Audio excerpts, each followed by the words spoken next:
I am Ferdinand Marcos, and I am the President of the Republic of the Philippines. I stand today on behalf of 110 million Filipinos. Hello people, hello words, and hello Philippines. It's me again guys, Let's Talk Vlog. Shout out sa lahat ng mga Pilipino sa buong daigdig. So mayroon tayong upload videos, updates sa inyong lahat mga kababayan. Ang tanong ng iba, bakit ba daw ang Pangulo parang walang nagagawa? Pero mga kababayan, ang mga nagsasabi lang yan, yung mga anti-Marcos, yung mga kritikon niya. Ngunit mga besa, gaano ba kahalaga kay Pangulong Marcos ang agricultural sector? No? Bakit nga ba hinawakan niya po ang DA? Kasi po ang Pangulo nakikita niya yung malaking problema, no? Dito po guys sa ating mga magsasaka. Ika nga, dekada na walang asensado, no? Walang tulong na gaano sa mga magsasaka, no? Kung mayroong tulong man, pero bahagya sa mga PAS admin. Pero ang Pangulo, mga kababayan, nakikita natin, no, sa kanyang galaw, sa kanyang focus sa mga magsasaka, talaga namang yung tulong niya hindi talaga humuhupa, ika nga, no? Nandoon yung kanang tulong sa mga magsasaka. Kung nakikita natin guys yung pagbibigay niya ng mga kagamitan, makinarya, binhi, fertilizer.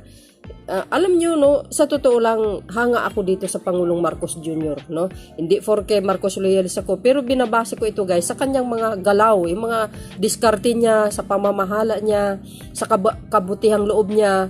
Nakikita niya ang problema ng mga magsasaka.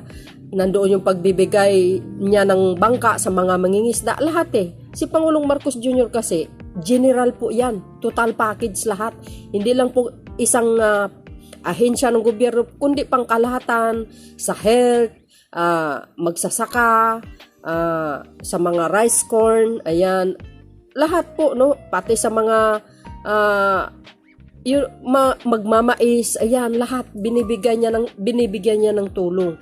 So nakikita po natin sa mga video niya na pumupunta po siya sa bawat region. Nagbibigay po siya ng kulang ayuda. Hindi lang po yung mga kagamitan, pati po milyones sa mga LGUs.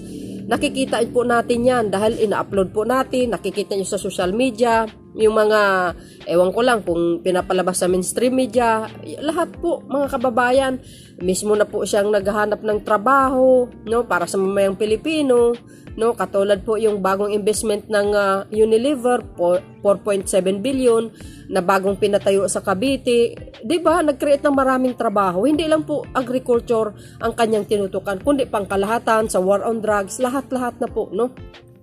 Total package talaga si Pangulong Marcos Jr.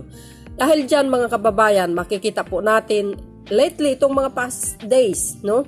Yung pagbibigay ng libre ng bigas sa bawat region, sunod-sunod po 'yan no? Hindi lang isang lugar. Lahat po 'yan, no? Ito po yung Pangulo na talagang makikita mo concern, ika nga, may malasakit, nakikita ang bawat problema ng mamamayang Pilipino. Lahat po 'yan, katulad ng pagtaas ng bigas o nagawa ng paraan, no? Maipababa. Grabe. Speechless ka talaga. Priority niya mga purpose, pagbibigyan ng libreng bigas. Yung bumabati ko sa kanya mga kababayan na nasaan yung 20 per kilo ang bigas, kailan ba bababa, pero ngayon makikita mo libre na, no? Lahat. Ewan ko ba, ang Pangulo kasi hindi marunong rumisbak kahit binigyan siya ng mababang ratings. Pero ang sagot niya ganun lang daw talaga, wag sisihin daw ang mamamayan kung bakit binigyan siya ng mababang. Tingnan nyo guys, napaka-humble niya. 'Di ba?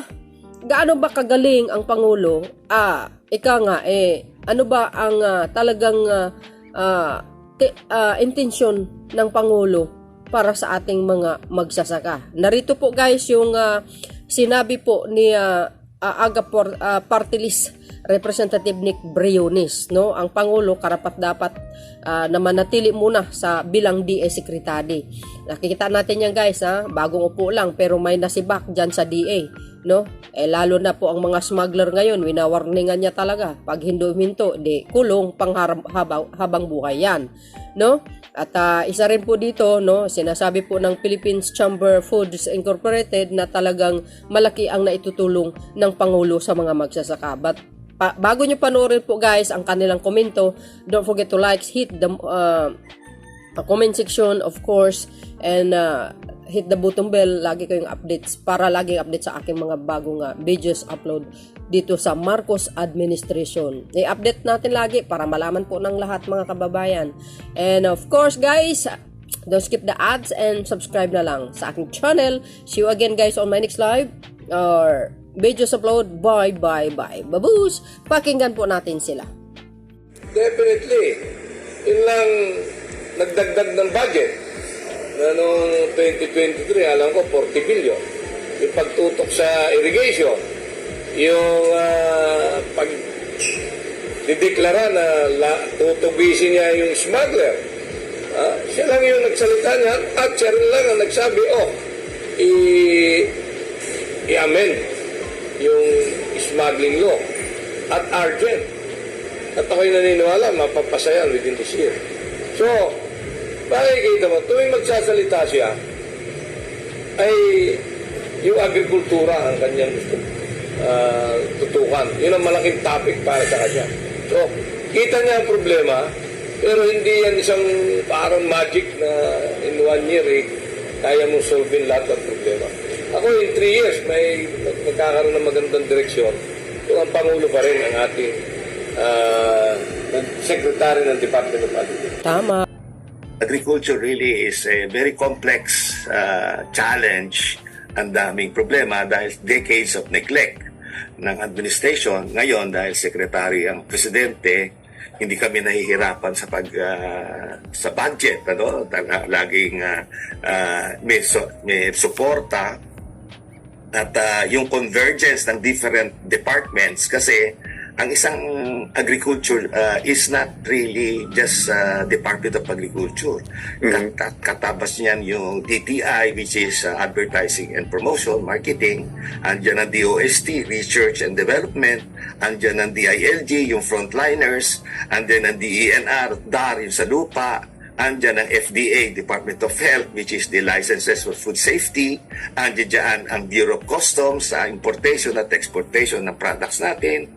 Ang dami-daming agency na ang tingin ko, ang isang Secretary of Agriculture, mahihirapan kung wala siyang convergence sa lahat na yan. Because kung hindi natin maibebenta ang pinoproduce natin, hindi mag-uunlad ang ating production.